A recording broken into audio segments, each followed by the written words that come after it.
प्रियंका गांधी वाड्रा, राहुल गांधी और सोनिया गांधी, इन तीनों की क्या भूमिका रहेगी 24 के लिए? सीएम फेस, माफ कीजिएगा, पीएम फेस, क्या इन्हीं में से कोई एक होगा? सोनिया गांधी शायद नहीं, पर प्रियंका और राहुल गांधी किसी को आगे किया जाएगा?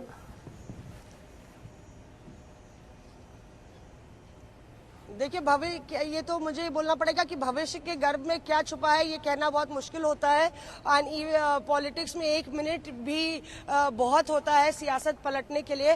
पर आप ये देखिए कि 2024 तक मुझे लगता है कि गांधी परिवार के नेतृत्व में ही कांग्रेस पार्टी आगे बढ़ेगी। मुझे नहीं लगता कि कोई ऐसा एक्सट्रीम मेजर लिया जाएगा। पर प्रियंका का आपने सवाल किया तो मैं बता दूं कि प्रियंका गांधी को अध्यक्ष बनाने को लेके मांगे उठी, क्योंकि राहुल और प्रियंका में एक डिफरेंस है विलिंगनेस का। प्रियंका एक विलिंग पॉलिटिशियन है और राहुल गांधी को अक्सर कहा गया कि वो पार्ट टाइम पॉलिटिशियन है। पर राहुल गांधी एक ऐसे नेता है जो अपने ढंग से, अपने स्टाइल से ही चीजें चलाना चाहते हैं, और अगर वो किसी एक बात पे अड़ जाते हैं सैद्धांतिक रूप पे, तो शायद सोनिया गांधी भी उनको मना नहीं पाती। इसीलिए परिवार में जब राहुल गांधी एक बात बोलते हैं, हालांकि बाहर एक ही फैसला आता है, पर अक्सर राहुल गांधी किसी बात पे अड़ते हैं तो वो कोई सैद्धांतिक बात होती है जिसपे वो कॉम्प्रोमाइज नहीं करते। जैसे कि उन्होंने 2019 में बोला मैं इस्तीफा दूंगा। पार्टी के लिए वो अच्छा है या बुरा है ये नहीं पता।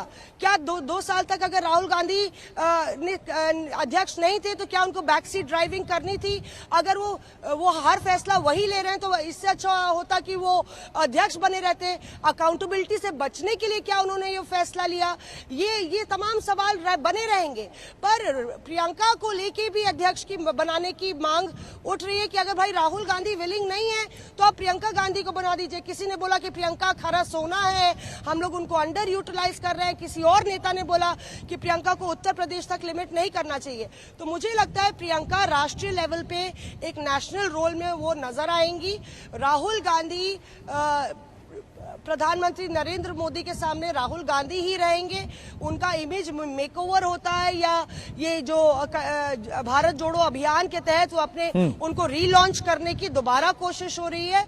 और जो G23 हैं उनको भी न्यूट्रलाइज किया जा चुका है, उनके गुस्से को न्यूट्रलाइज किया जा चुका है। तो हम ये नहीं कहेंगे कि कांग्रेस में सब कुछ ठीक हो गया है, पर किसी तरह से ठोक ठाक के कांग्रेस की गाड़ी को पटरी पर लाए हैं। लेकिन मौसमी, लेकिन क्या गांधी परिवार संगठन में बड़े बदलावों को लेकर फ्लेक्सिबल नजर आए? कि अगर ठीक है नेतृत्व परिवर्तन होता है तो हम उसको स्वीकार करते हैं, क्या फ्लेक्सिबल नजर आए चेंजेस को लेकर?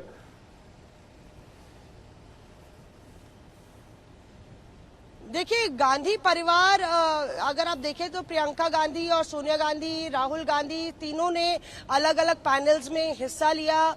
वो लोग मौजूद थे। प्रियंका पॉलिटिकल कमेटी में भी गई, राहुल गांधी ने भी सभी पैनल्स में हिस्सा लिया।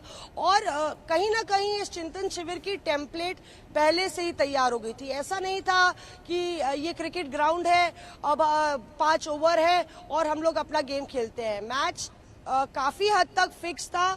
क्या कंक्लूजन निकलना है इस पूरे मैच से ये भी तय था। और माइनर डाइल्यूशंस या माइनर डिविएशंस ले लीजिए या चेंजेस के अलावा इस चिंतन शिविर से कुल मिला के यही मैसेज निकला है कि एक तो फोकस राहुल गांधी पे रहेगा, दूसरा सोनिया गांधी बरकरार रहेंगी, वो एक्शन मोड में नजर आ रही हैं। तीसरी बात यह है कि जो ओल्ड गार्ड है उसको भी किसी तरह से साधा जाएगा, उनकी नाराजगी को दूर किया गया है।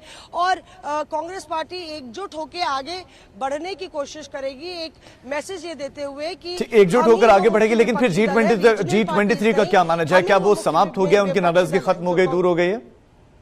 जी जी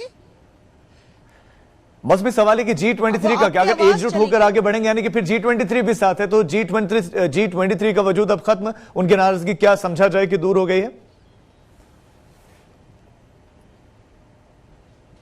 देखिए उनकी जो मांगे थी, आप देखिए कि कहीं ना कहीं G23 के सामने भी एक एग्जिस्टेंशियल थ्रेट था, एक वजूद और वर्चस्व की लड़ाई थी। गुलाम नबी आजाद रिटायर हो गए थे राज्यसभा से, आनंद शर्मा रिटायर हो गए, तमाम ऐसे नेता हैं जिनको कोई भूमिका नहीं दी गई थी और बार बार बंद कमरों में कहा जा रहा था ये सब लड़ाई राज्यसभा की है। राज्यसभा के चुनाव 2 हफ्ते में होने वाले हैं, इसीलिए आप देखिए कि G23 के कई नेता ज्यादा मुखर और तीखे नजर नहीं आए, क्योंकि वो नहीं चाहते थे कि वो नेतृत्व को नाराज करें।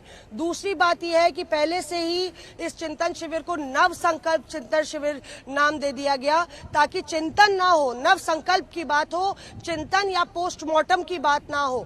तो राहुल गांधी कहाँ गलत थे और क्यों बंगाल में किस अलायंस हुआ, वो अलायंस क्यों हुआ, असम में जो अलायंस किया गया वो कितना गलत था, केरल में क्या राहुल गांधी के करीबी नेताओं ने बोला कि कांग्रेस वापस आ रही है, उसका उलट हुआ, उसके लिए कौन जिम्मेदार है। उत्तर प्रदेश में क्यों आपका वोट शेयर और घट गया प्रियंका गांधी की मौजूदगी के बावजूद ही, क्या अजय लल्लू सही चॉइस थे, सारे नेता आपके बड़े नेता छोड़ के चले गए, लगभग 12 बड़े नेता उत्तर प्रदेश में छोड़ के चले गए। इन सब सवालों पर विराम लगाते हुए या पर्दा ढकते हुए सिर्फ बात हुई भविष्य की, पीछे की बात नहीं हुई। कहीं ना कहीं पार्टी नेतृत्व नहीं चाहता था कि आरोप प्रत्यारोप में गांधी जी, मौसमी जब बात भविष्य की हुई है तो राहुल गांधी का क्या कोई मेकओवर प्लान? और यही वजह है कि जी देखिए राहुल गांधी का मेकओवर प्लान यही है कि यही राहुल गांधी है जो 2019 में प्रधानमंत्री नरेंद्र मोदी के सामने बहुत बुरी तरह से फेल हुए थे। यही राहुल गांधी हैं जो अपनी पारंपरिक सीट हार गए थे। अब उनको रीलॉन्च किया जा रहा है और रीलॉन्च की प्रक्रिया के तहत ये जो अभियान छेड़ा जा रहा है भारत जोड़ो अभियान, उसमें डिस्कवरी ऑफ इंडिया के तर्ज में कश्मीर से कन्याकुमारी तक राहुल गांधी रेल, बस और तमाम यात्राएं करेंगे। दूसरी तरफ जन जागरण अभियान भी चल रहा है जिसमें तमाम नेता जून से वो शुरू हो रहा है, ये वो उसमें हिस्सा लेंगे। राहुल गांधी 2 अक्टूबर से शुरुआत करेंगे पूरे कश्मीर से कन्याकुमारी की यात्रा की।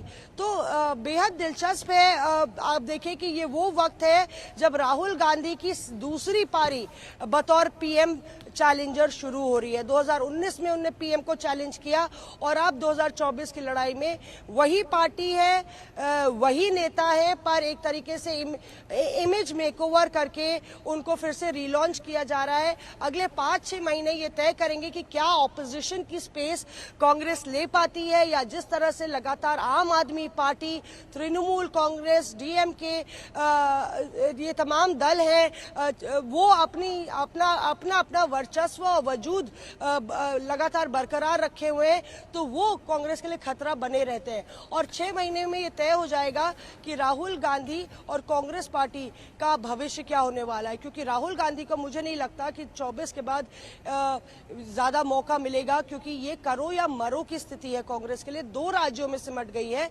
और 24 से पहले जो सेमीफाइनल्स आने वाले हैं, चाहे वो हिमाचल, गुजरात और राजस्थान जहां हम खड़े, यहाँ की लड़ाई है। अगर कांग्रेस ये नहीं जीतती है तो बहुत मुश्किल है कांग्रेस को वापस उसकी पुरानी भूमिका में लाना, और यही सोनिया गांधी ने भी कहा है कि कांग्रेस पार्टी को हमें पुरानी भूमिका में लाना पड़ेगा।